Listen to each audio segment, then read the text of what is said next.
I think most of us agree that one of the least fun part of playing guitar is doing exercises, especially compared to playing actual songs and pieces. But at the same time, we all know that we need to do them to get good, right? And to play the fun songs. But what's funny is that over the past 20 years of playing guitar, I have played 100 or 200 exercises. I don't know, it's been 20 years, I don't know. But I remember 20 or maybe 30 of them. So this brings up another problem. I'm sure you know the feeling when you discover a cool new exercise and you go like, oh, I should play this every single day and it's going to completely turn my technique around.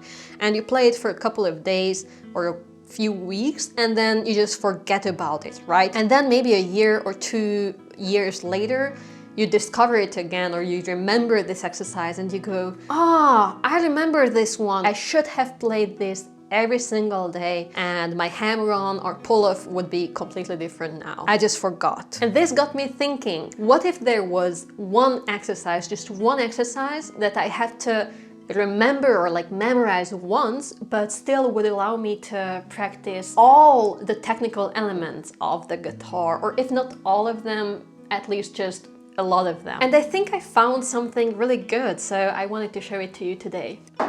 So the exercise is very simple. We're going to play a simple C major scale in the fifth position, starting from the G string.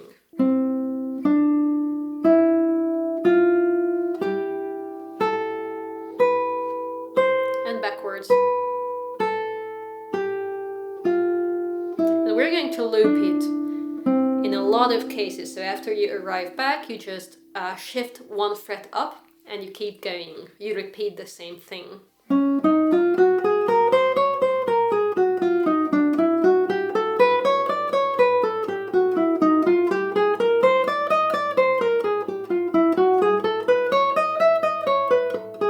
And then when you reach the end, you go back.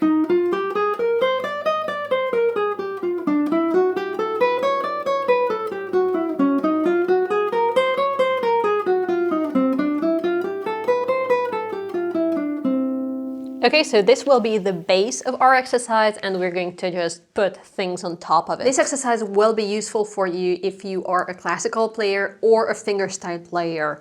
Probably not for you if you are picking with a pick loser. The basic exercise will already improve maybe your string changing a little bit or hand synchronization because your two hands have to work together. But each time you attempt to play this tiny scale, you can give yourself a different technical challenge.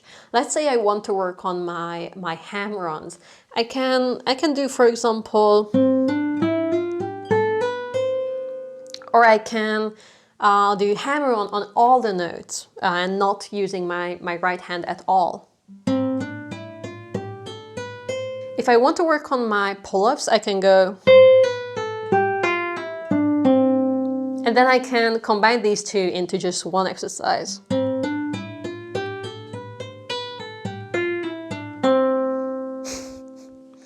Kind of like that. So that's already two things. If you're watching this video, I'm pretty sure you're eager to improve your guitar skills as fast as you can. Whether you're new to the guitar or you've been playing for years, taking lessons is a great way to level up. Because a good teacher can make a practice plan just for you and correct your playing in real time, saving you tons of frustration and time. That's why I'm excited to tell you about the sponsor of today's video, Till. You can go to Till right now and take online lessons with some of the best guitar teachers in the world, including professors from renowned institutions like Berklee and USC, guitarists who perform on global stages, and people who have been teaching every level for decades. And for a limited time, if you use the link in my description, you'll get $20 off your first lesson. Till is great because they make it very easy to sign up and get matched with an awesome teacher. All lessons are hosted live on Till, so you can learn from the convenience of your home. And as an added bonus, every lesson is recorded for you to go back to play along with later. And I really love that you can choose between private lessons for personalized one-on-one attention or group classes where you can learn alongside a community of fellow students, exchanging ideas, sharing feedback, and inspiring each other along the way. So if you're looking to improve your guitar skills fast and are considering lessons, click the link in the description for $20 off on your first lesson on Till. Now back to the video. The next thing we will target is our left hand accuracy. And if you look at my hand, if I want to play this C note, I actually have quite a bit of, I don't know, room to wiggle. So this is my perfect position for this C. But if I play it slightly towards the middle of the fret, it still sounds okay. And if I go even further, starts to sound a bit weird, but I'm still, I'm still here. Oh my god, this is still clear. That's crazy. Okay, and it starts to sound really bad when I reach the next fret. But as you see, we have like at least 1 centimeter of risk-free or like, I don't know, safety zone. And by practicing this scale, like, normally, you're not targeting the highest accuracy you possibly can. The way to practice it is to play muted notes. So instead of playing the notes normally by placing your fingers right in front of the fret, you want to play right on the fret, and this is what you want to hear.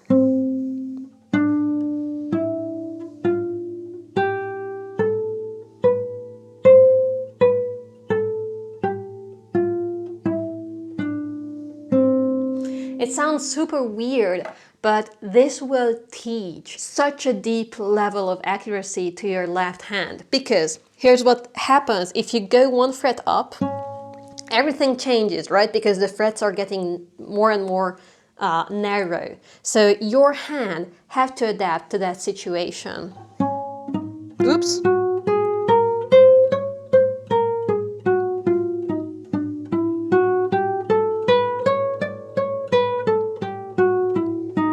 Oops, not clear.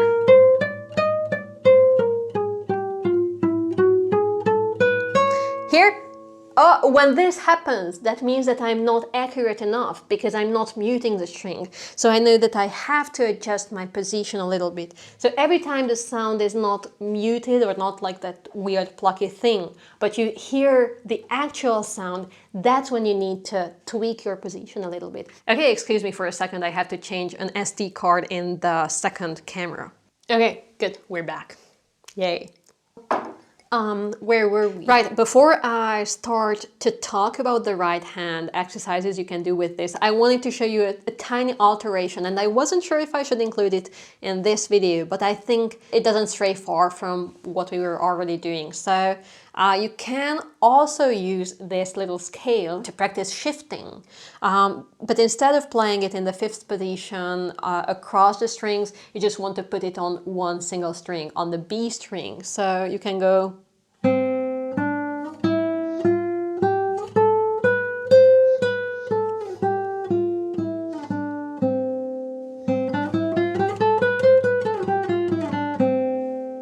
and I think the idea is to try to keep it as legato as possible. Mine, maybe it wasn't too good. Maybe it wasn't a good example of legato shifting, but try to keep it legato, try to keep it effortless. You can also use this pattern to work on your bar chords. However, this is not my preferred way to teach or to exercise bar chords myself. But it works, so you can just go...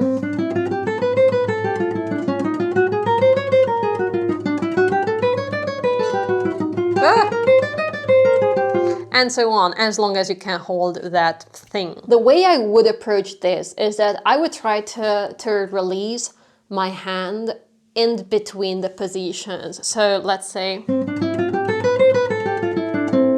relax, relax, relaxed. And if I feel comfortable about it, I would increase the amount of, the amount of chords I hold together. So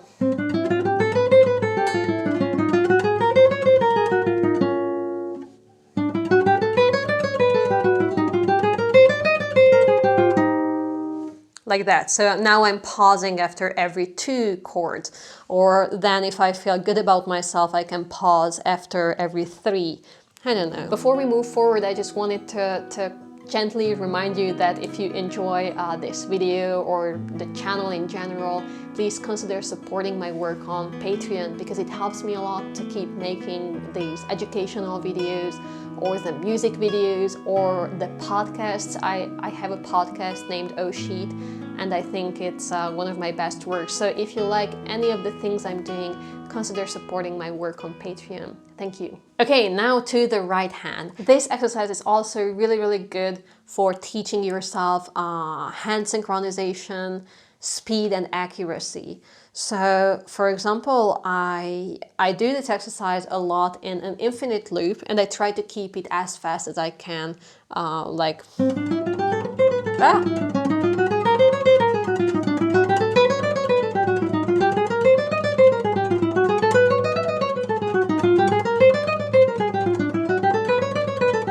and back.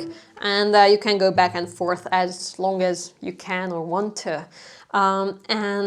If this is too fast for you, you can break it down into smaller technical or smaller chunks. So I also like to practice 2 quick notes followed by a pause.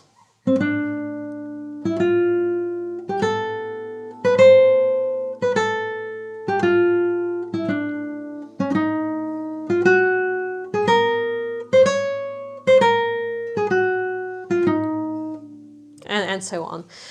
Or 3 notes and then a pause.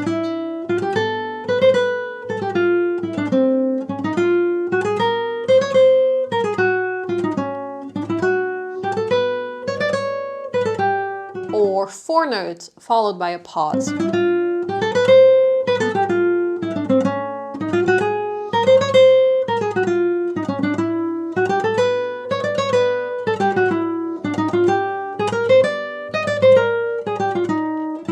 I recommend you to try all of these variations, because they are going to, I don't know, make you use your brain and hand slightly differently in each cases. And now I was showing everything with 3 strokes, but this exercise is also a great opportunity for you to improve your rest strokes. So you can just do the exact same thing with rest strokes. Why is my tone so sharp today? What's wrong with my nails?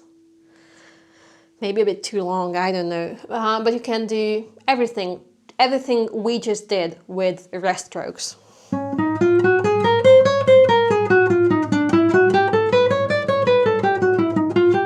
I don't know how you could use this exercise to practice arpeggio. However, you can use this to practice tremolo a little bit. And tremolo is basically an arpeggio on 1 string. And I'm not saying that you can get away with this one and stop practicing your arpeggios. I'm just saying that if you practice the tremolo version of this exercise, you also support your arpeggio training in the meantime.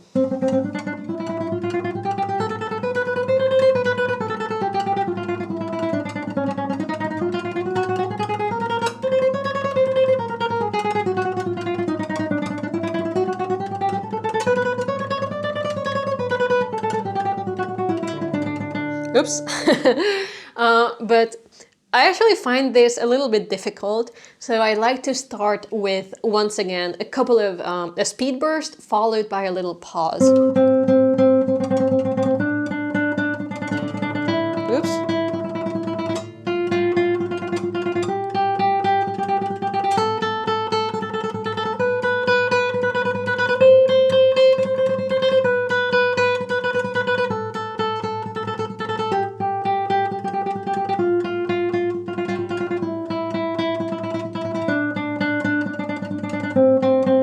And if the speed is not a problem, but changing strings is, you can stay on the same note a little bit for a bit longer.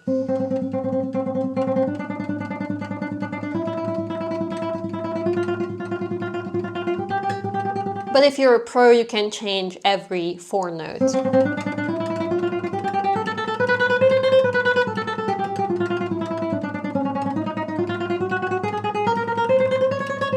And you can practice this with the classic P-A-M-I pattern, or the other way around, P-I-M-A. It's up to you. And finally, what I also discovered this exercise is great for is to improve your musicality.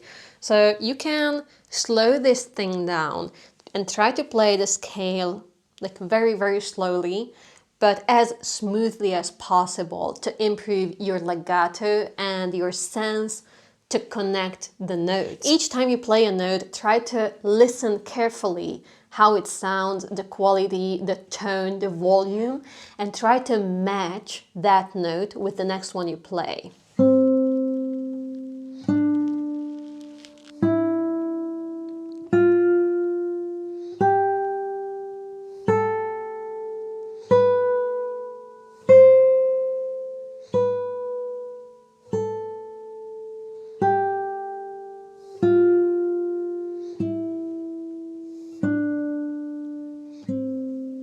That was more or less consistent. I was really focusing on moving both of my hands at once to avoid preparing my fingers on the string or to prepare the next fretting finger too early, because that would cut the connection between the notes.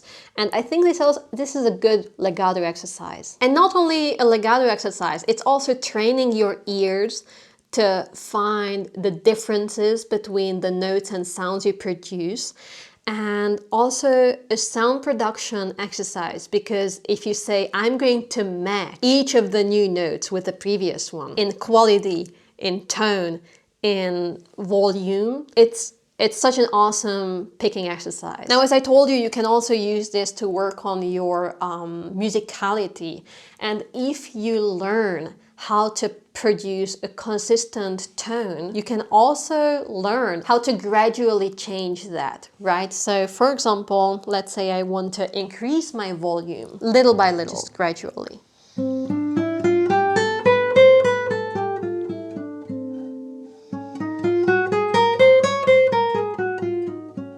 My nails are really not fantastic today, but I think you get my point. So easing up a little bit towards the top, and each note has to be just slightly more intense than the previous one. It's actually quite difficult because, you know, if it's all of a sudden much louder, you lost. So there you have it, a simple C major scale, and depending on what you're targeting and what you're trying to work on, you can customize it, you can make adjustments, and you can just be creative with it. And it's so much easier to find one shape or one pattern that works, you know, in different arrangements, rather than to memorize 10 or 15 different exercises for each technical problems, right? So as I said, it's not teaching everything, but if you choose to do this exercise to cover most of the technical elements, additionally, you're going to need to work on the different scales. You're going to need another exercise for arpeggios, another one for stretching, one that teaches you how to pick chords together, how to pick several notes simultaneously. I actually have a very popular video on my channel about my favorite 11 exercises that will cover these for you. I highly recommend you to check out that video because it's going to target some areas which we didn't today. And I also have published these 11 exercises in a booklet. You can buy it in a digital form or in a physical form, both in my shop or on Amazon. you know, everywhere basically. You can watch the video for free obviously, and you can follow along. It's just if you need a little extra guidance, if you need the sheet music, the tabs, or a little extra description for each of the exercises, I think the booklet is a great support for that. And I think that's all. Thank you so much for watching, and I hope this video will help you to simplify your learning process. I know it's so easy to get lost in guitar exercises, but do it the smart way. Thanks for watching and see you next time. Bye guys.